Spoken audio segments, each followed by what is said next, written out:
Y ya estamos de regreso aquí en La Buena Vida en este día martes.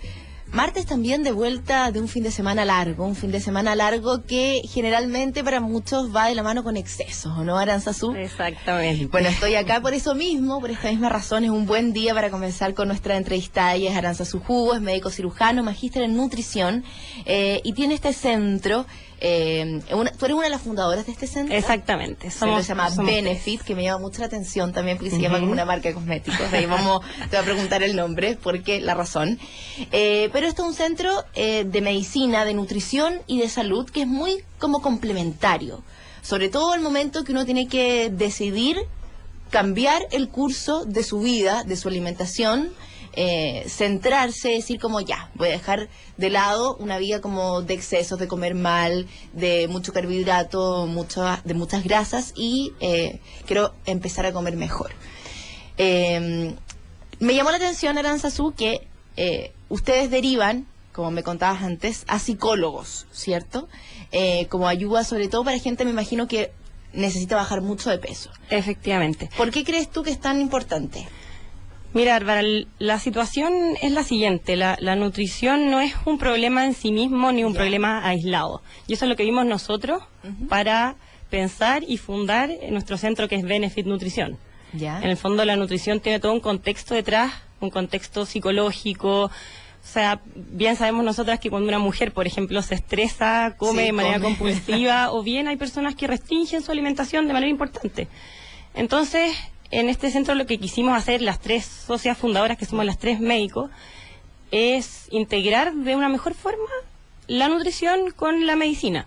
Porque en el día a día, si uno se da cuenta, vas al médico, al doctor, qué sé yo, son pocos los médicos que alcanzan en el corto tiempo de la consulta a poder educarte desde el punto de vista nutricional, o incluso a dejar, aparte de la terapia farmacológica como tratamiento a la patología por la que uno consulta, un pilar fundamental que es la parte nutricional como tratamiento.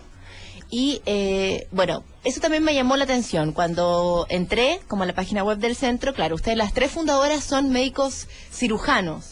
¿Qué les llamó la atención como dedicarse exclusivamente a tener este centro y ayudar a la gente desde el punto de vista de la nutrición? ¿Qué vieron como que se unía entre en la medicina, la cirugía, con la nutrición? Bueno, primero que todo, que la obesidad y el sobrepeso es un problema en boga y muy, muy prevalente tanto en nuestro país como en el mundo. Es una epidemia. ¿Pero ustedes derivan, por ejemplo, operaciones? Mira, estamos haciendo alianzas en este momento, tanto con centros, como tú decías, con centros que tienen psicólogos, psiquiatras, a su vez con médicos, por ejemplo, ginecólogos que nos derivan embarazadas para que nosotros veamos toda la parte nutricional durante su embarazo.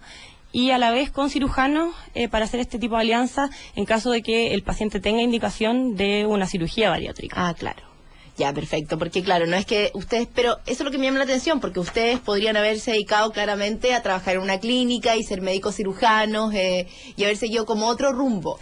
Entonces ustedes decidieron en el fondo ir por este camino en el que ayudan a la gente, me imagino, como dirigiendo o cambiándole como una vida nutricional, cambiándole la forma como frente a la comida. Sí, el hecho de tener este centro en el fondo que es chiquitito nos hace poder dar una atención mucho más personalizada al paciente. Todas las pautas que nosotros creamos y al mismo tiempo la historia clínica es una historia nutricional completa, una historia médica completa, solicitamos exámenes, los controlamos, hacemos además de un ingreso que dura 1 hora, en el fondo un examen que se llama una bioimpedanciometría. Este examen mide tu composición corporal, o sea, cuánto porcentaje de grasa y de músculo tienes, y no nos interesa tanto solamente tu peso absoluto, el número. Como cuando uno se sube a la pesa y como esas pesas que te miden el índice ¿Cuánta de masa gente corporal? no sé, empieza a ir al gimnasio, por ejemplo, y sube peso y se asusta, cuando en verdad lo que está haciendo es ganar masa muscular, que por todos lados es saludable. Mucho más saludable. Exacto. Entonces, lo que nos ha permitido en este centro, que es más pequeño, es integrar de una mejor manera la nutrición con la medicina y además darle un manejo mucho más personalizado al paciente con pautas totalmente individualizadas. Ya, y centrémonos, tú mismo me dijiste que parte de la razón o lo que ustedes vieron en la sociedad chilena actual es que la obesidad y el sobrepeso iban en aumento. En el fondo, cada vez es mayor el número de gente que tiene sobrepeso y obesidad en Chile, sobre todo niños. ¿Cuáles son las causas que tú descifras que hay detrás de este aumento y este problema, en el fondo, que es la obesidad y el sobrepeso? Bueno, de todas maneras es un problema multifactorial. ¿Ya? Hay falta de educación sobre la nutrición en sí misma, cuáles son los nutrientes, en qué cantidades hay que comerlos, cómo distribuirlos durante el día. Hay falta de acceso a alimentos más saludables también. Son cosas que uno ve día a día en la consulta. Son caros muchas veces los alimentos que son más saludables, de fuentes más naturales, alimentos orgánicos. Eso es lo que conversaba el otro día con una nutricionista, porque yo decía, claro, a uno le dicen, usted tiene que comer sano, son entre 4 y 5 porciones de verduras al día, ideal si uno come, por ejemplo, carbohidratos complejos, y claro, no como, en el fondo, me refiero a tallarines integrales, arroz integral en vez de arroz normal y tallarines normales. Entonces, pero uno, si va al supermercado, se enfrenta en ese momento a los precios. Exacto. Lo que claramente, quizás, para algunas personas no es tanta la diferencia, pero 500 pesos cuesta de diferencia un kilo de arroz normal y un kilo de arroz que a fin de mes integral. Y que al fin de mes, en el fondo, para algunas personas es sustancial la diferencia y es importante. Entonces, ¿cómo uno se enfrenta a comer sano, a una alimentación que, hablando también la semana pasada de la marraqueta, por ejemplo, que no incluya al desayunar marraqueta, después una once comida que signifique marraqueta? ¿Cómo la gente en el fondo se puede enfrentar a una alimentación saludable sin bases que son tan baratas? O sea, ¿cuáles son las alternativas? La verdad es que hay alto desconocimiento también en los lugares y locales chicos o de barrio en los que se pueden comprar productos que son más naturales y más baratos. Uno puede, por ejemplo, ir incluso a la feria donde se venden por cantidades mucho mayores. Uno puede, si es que está haciendo un tipo de cambio de alimentación con algún familiar, con su pareja, repartir estas, no sé, comprar, por ejemplo, bolsas de 5 kilos, 6 kilos de frutos secos se reparten entre la familia. Lo mismo con las frutas, las verduras, los huevos. Hay distribución de feriantes directamente desde la feria a la casa. Uno puede ir a locales pequeños en donde venden, por ejemplo, yogures naturales que no tienen aditivos, no tienen preservantes y que no son tan caros. Esos datos también, nosotros tenemos algunos datos que se los entregamos ahí mismo en la consulta a los pacientes. E incluso tenemos venta de algunos productos que son parte de las pautas que les entregamos. Sí, porque, por ejemplo, no sé, también ahí leí que ustedes también recomendaban las semillas. Sí. Que hay muchas semillas que son muy nutritivas, cada vez más uno se pone a investigar por internet y aparece una semilla nueva que tiene nuevas propiedades y uno queda como maravillado. Y claro, eso es lo que me pasa a mí, que uno llega como al kiosquito como medio orgánico, en el que venden este tipo de cosas y uno se encuentra, claro, el paquete de semilla 300 gramos cuesta 4.500 pesos. Entonces, claro, ¿cuáles son las semillas? Si hablamos de semillas, las semillas se pueden incluir, se pueden comer, por ejemplo, como colación, ¿cierto? Sí. Se puede incluir también como las ensaladas, en la alimentación. ¿Cuáles son para ti, por ejemplo, las semillas más fundamentales, si la gente tuviese que elegir? Mira, lo importante es considerar como base de que las semillas son alimentos que reemplazan a los aceites. Ya. Su mayor contenido son de grasas saludables. Pero pregunta, te voy a interrumpir. Entonces, por ejemplo, si yo le echo semillas de calabaza a mi ensalada, ¿deberían echarle menos aceite? Exactamente, o echarle menos aceite o incluso no echarle aceite dependiendo de la porción que estamos utilizando. Perfecto. ¿Ya? Eso es muy, muy importante de considerar como base. Claro. Porque mucha gente en el fondo se come un pan con palta, mucha palta, media palta, una palta entera, y además le echa un yogur 3, 4 cucharadas de semillas, que en términos de calorías o de cantidades es mucho. Entonces ahí es cuando nosotros también lo supervisamos y lo aconsejamos respecto a las porciones que tienen que comer para o mantener el peso o bajar de peso o cambiar su composición corporal dependiendo del objetivo que tenga el paciente en ese momento. Claro, uno lee mucho, y eso es lo que pasa también actualmente, como es demasiada la invasión como de información respecto a la vida sana y a la nutrición, creo yo. Uno lee, no sé, encuentra cosas nuevas en internet y uno inmediatamente recurre sin preguntar, sin informarse antes, y claro, pasa lo que tú justamente decías, en el fondo no está bien, las semillas son sanas, pero tienen un alto contenido graso. Y controlar las porciones. Hay que controlar las personas. Vamos a seguir conversando, Aranzazú, vamos a escuchar una canción, vamos a escuchar a Adele con Hello, y a la vuelta entonces más dudas resolvemos aquí al respecto a la nutrición. Y ya estamos de regreso aquí en La Buena Vida. Estamos conversando con Aranzazú Hugo, médico cirujano, magíster en nutrición, una de las fundadoras de este centro bastante complementario que se llama Benefit, que te ayuda en el fondo como a tu cambio de vida, a nutrirte bien, te supervisan ahí, te ayudan también todo. Estamos hablando de la importancia de las porciones anteriormente, no es llegar y encontrar algo en internet que te llama la atención y incluirlo a tu dieta, por muy saludable, muy nutritivo que te digan qué es. Y estábamos comentando durante la canción con Aranzazú, hablamos sobre la ley de etiquetado. Aranzazú, estábamos comentando que claro, ahí de nuevo volvemos a hablar del tema de las porciones. La gente dice, uno va al supermercado y efectivamente uno se para delante de las cosas y uno dice como, en verdad no puedo comer nada. Pero ¿qué pasa con eso? A ver, yo creo que es muy importante que esté etiquetado, nos haga como un poco, nos cree conciencia de que el hecho de que haya esta etiqueta negra en el alimento te hace dar vuelta al alimento y empezar a leer la tabla nutricional.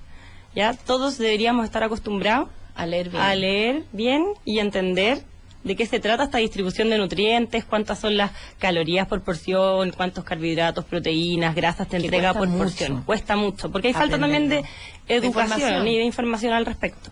Por ejemplo, a mí una vez me dijeron que era como el orden de los ingredientes, era como en orden de porción, de cantidad de lo que tiene el alimento. ¿Eso es cierto? Por ejemplo, si sale, no sé, una galleta, entonces, no sé, harina de no sé cuantito, azúcar. Después, el orden que está en las tablas. No, nada que ver. No, nada que ver. Ya.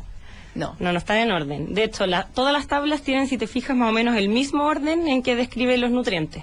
No, pero me refiero como el orden de los ingredientes. Así cuando sale ingredientes, 2 puntos. Ya. ¿Cachai? Sí. Entonces empiezan a describir cuáles son los ingredientes, los componentes del producto, en el fondo, que eso me dijeron que estaban como en orden. Eso es verdad. De por cantidad. Sí. De cuánto tienen. Es verdad, y al final los elementos traza, como lo que menos tienen. Lo que menos tienen. Sí. Eso es verdad en cuanto a los ingredientes. O sea, por ejemplo, por eso te digo, a mí esa vez me dijeron que claro, si tú das vuelta, como es tan difícil leer a veces también, como me dieron como este tip, si tú das vuelta y dices que en los 4 primeros lugares, 5 primeros lugares, está el azúcar, intenta como evitarlo, en el fondo tiene gran cantidad de azúcar. Exactamente. Y otra cosa que es importante del etiquetado es que nos haga crear conciencia de que es más sano, bajo todo sentido, poder empezar a cocinar y preparar alimentos en tu casa, o sea, comer más natural. El hecho que diga alto en sodio es porque tiene en el fondo preservantes o alto en colorantes, qué sé yo, que para el cuerpo no son nutrientes, son químicos que el cuerpo tiene que metabolizar de alguna forma y dejar de concentrarse en esta como distribución y metabolización de los nutrientes que realmente te hacen bien por estar en el fondo metabolizando y digiriendo todos estos otros químicos. O sea, de todas maneras, igual, aunque vayas a hacer un quequito con azúcar en tu casa, es mucho mejor que lo hagas en tu casa. De todas maneras. Que comprarlo todos estos productos procesados con preservantes y colorantes. Y en cuanto a la porción, se supone esta ley de etiquetado es por cada 100 gramos, Por cada 100 gramos. Y uno muchas veces no come 100 gramos de ese alimento, o sea, depende de qué sea, pero en el fondo de galletas te comís 30 gramos, claro. Ya es distinto. De cereales también, son 30 gramos la porción recomendada, entonces... Y ahí también la porción va a depender del objetivo de la persona. O sea, si alguien quiere subir de peso, evidentemente las porciones van a ser distintas. Si una persona quiere bajar de peso, ahí todas las porciones son limitadas al objetivo que tenga esa persona en ese momento. Y te estaba comentando también mientras escuchábamos a Adele, que bueno, hay una polémica en Italia que se dio a conocer la semana pasada sobre una ley, un proyecto de ley en verdad que se llama Ley Saviro, por una diputada italiana, que ella quiere penar con cárcel a los padres de niños que obliguen a sus hijos, sobre todo infantes, sobre todo infantes, como que no tienen mucho dominio sobre ellos también, a ser veganos, a incluirlos en esta dieta vegana. ¿Por qué? Porque, bueno, ahí decía también la noticia que hace como 18 meses empezaron como estos casos a conocerse, ya se han conocido 4 casos más o menos que se han hecho público, también han salido a la luz internacional, de casos de guaguas, unas de 6 meses, otras de 2 años, que por el hecho de los padres intentar alimentarlos veganamente, en el caso de la guagua de 6 meses, era porque le daban leche de almendra también. Bueno, y finalmente, estos niños, por A, B o C motivo, tuvieron enfermedades importantes derivadas de esta como falta como de alimentación sana. Entonces quieren hacer este proyecto de ley. ¿Qué pasa ahí? ¿Qué pasa con...? Mucho se dice de si es sana, si no, una alimentación no vegetariana, sino que ya vegana, en el que no comen nada que venga de origen animal. Exactamente. ¿Cómo uno puede, por ejemplo, si uno es vegano, cómo puede alimentar sanamente y entregándole todo lo que necesita un niño en un periodo de crecimiento siendo vegano? La verdad es que la literatura al respecto, tanto de las dietas vegetarianas como veganas, habla de que estas personas tienen perfiles de salud bastante más saludables que las personas que comen carne o proteínas de origen animal, digamos. Sin embargo, siempre y cuando estén supervisados o estén en conocimiento de los déficits que puede tener una dieta vegana. Claro, hay que suplirlos.